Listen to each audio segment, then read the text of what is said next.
This camera lives in my pocket, and that's both its strength and its biggest problem. I've had the camera since it launched and I use it for real jobs and real life scenarios, not just test shots. I have a lot of experience with it since it came out. I'll show you when it shines and also when it doesn't. We're gonna cover everything in this video, from form factor to video quality to low light tests. If you stick with me to the end of the video, you'll know exactly if you should buy it as well as if you should skip it. All right, so one of the things I love about this camera is that it's compact enough for everyday carry. If you're into EDC and you shoot a lot of YouTube stuff, this is really kind of cool because, like I said, it's small, lightweight, compact enough to carry in your pockets every day. So anytime I leave the house, this thing is almost always in my pocket. So the fact that this camera is able to be small enough, light enough to just fit in my pocket and not bother me all day when I'm walking around or doing whatever is really nice. And the same thing goes for the mounts too. The mounts for it comes with like the necklace and then the hat mount. I haven't bought the additional mounts for it, but those two mounts I just keep together because they just kind of magnet together, and I keep them in my other pocket. So literally the camera and the mounts that I use for it every day are small enough to just put in my pocket and then take with me, which is really nice. So I love how quickly mountable this camera is because it's got the magnet in it. You can basically slap it on to anything metal that is around you when you're out and about. So if the side of the car or the side of the AC unit on the house, the necklace mount or whatever you're mounting it up to, I love how it just kind of snaps onto something and then you're ready to go. It mounts in 2 seconds. Using this camera, you can kind of set it and forget it. So you can just magnetize it to something or to your mount or to like the necklace or your head mount, and then you can kind of just forget that it's even there. It's not like the tiniest camera in the world. Obviously it's bigger than the Go 3S. It is small and light enough that you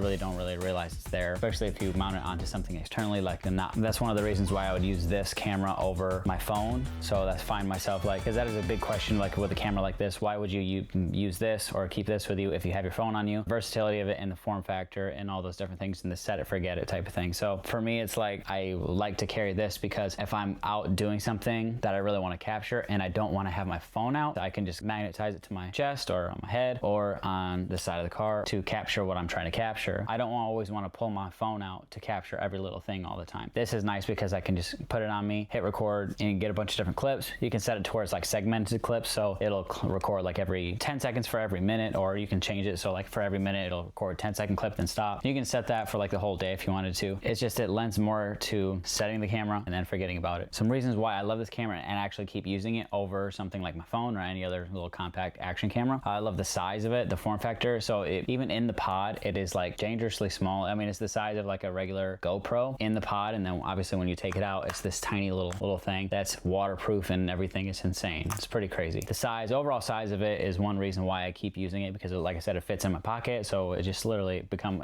like an everyday carry item for me. The quality shoots in 4K. All the other time lapse, hyperlapse, all the other modes that you'd want, photos, it has it in it, so you're not compromising on quality. The versatility of it, whether you want to just capture stuff for vlogging or if you're trying to get little clips of your day, you're at work and you're trying to get like a POV shot, get some underwater shots, so like you're going to the lake or the pool or whatever, inside the washing machine or something, to get a really cool unique shot. It's just a very versatile camera. Another thing I love about it is that it works so seamlessly with the phone. I have the iPhone. It works so seamlessly with your phone. They have the Find My, kind of like if you have like an Apple AirTag, this has that same technology built into it. Works seamlessly with your Find My on your Apple phone. You can just track it like you track your keys, which is awesome because if you lose it because it's so small, then you can always find it. And if you leave it behind, it'll notify you, which is awesome. That's one thing that the DJI Nano does not do. Other than that, it works so seamlessly with the phone. As far as like if the camera's off, my phone still knows when the camera's around me, so I can still connect to it. I can power the camera on, I can check files. So even if this camera's in my pocket, I don't have to like physically take it out of my pocket, turn it on just to look at the files and download and edit. I can do all that on the app off the phone, and it works seamlessly with the phone that way. Just was using it to film a short the other day. The little USB-C port that's on the camera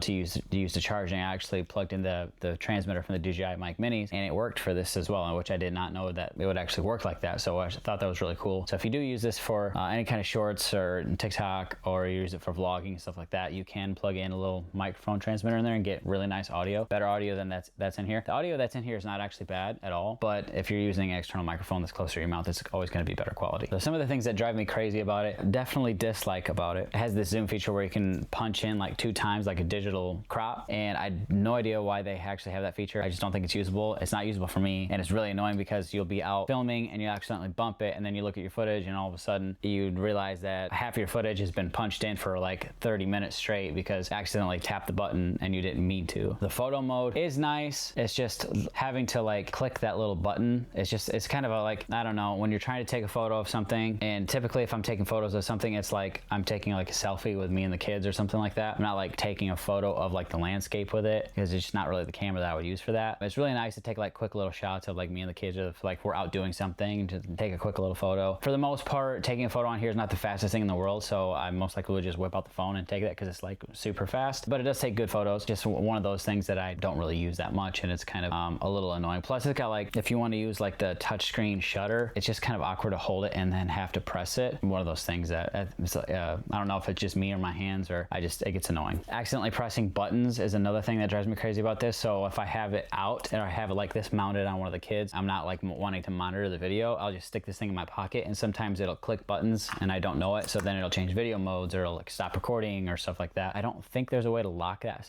stuff out. If there is, comment below and let me know. The magnet on here, so I'm not complaining about the magnet. It's so much nicer than the pod on like the DJI Nano. The magnet feels so much sturdier, but I will say getting it out, like the magnet is so strong on here, getting it out of here, you click the button. I mean, if I click the button and shake it like this, look how strong this magnet is. Like it still doesn't come out. So sometimes like it's like really in there and you gotta like the first time I tried to get it out, I was like, oh my gosh, am I gonna break this thing? And like flopped on the floor. But I mean, it did work itself in a little bit, but man, sometimes getting this thing actually out of the pod is a little annoying. So speaking of the DJI Nano, I actually was able to borrow the Nano for a little bit, just for a couple of days, and I did a couple of little test clips, some form factor, you know, just kind of side-by-side stuff. I shot a couple of shorts for it. It's just kind of weird. So if you're used to the Insta360 look and you like their kind of their ecosystem, how the app works and all that stuff, this camera, just like using any other Insta360 product, very seamless, works really well. But my complaint about this would be that it doesn't have it doesn't offer the log modes, which it may or may not be important to you, but for a lot of people like that. You know, the Insta360 footage can be a little sharp, so which you can change that stuff, but just right out of the box, it's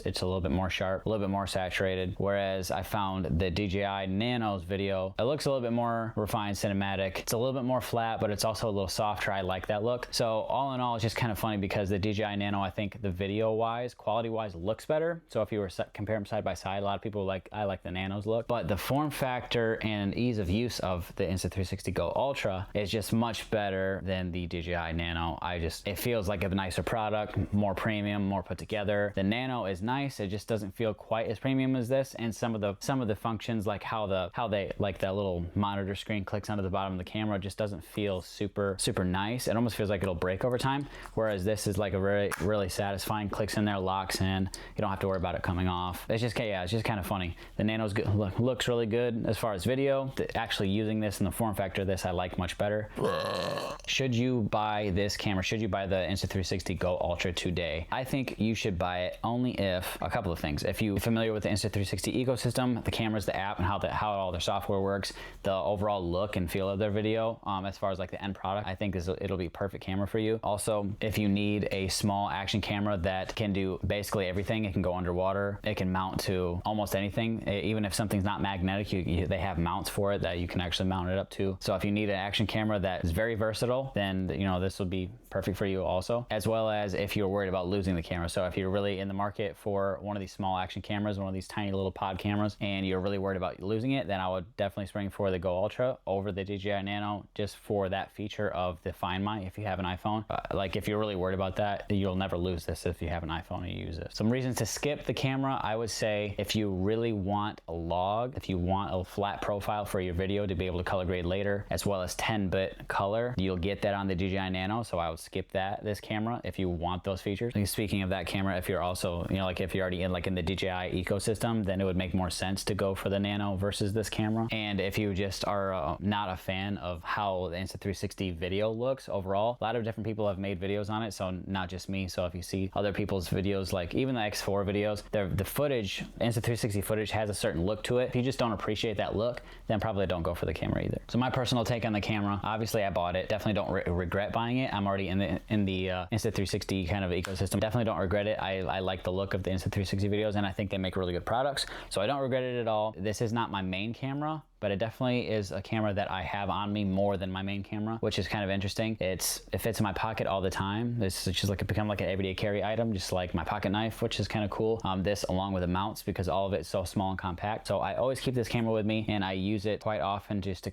capture little clips, or if I just want to capture some of my day, or I get it out of the car, I'm like, hey, this would be really nice to capture. I just put the necklace on and boom, 5 seconds later, this thing's mounted to you and already recording. So for me, I definitely like it, and I'm gonna keep using it. So do me a favor, leave a comment down below. Let me know what you think about this camera and how you would use it and what your takeaway is from this video. I'll see you guys later.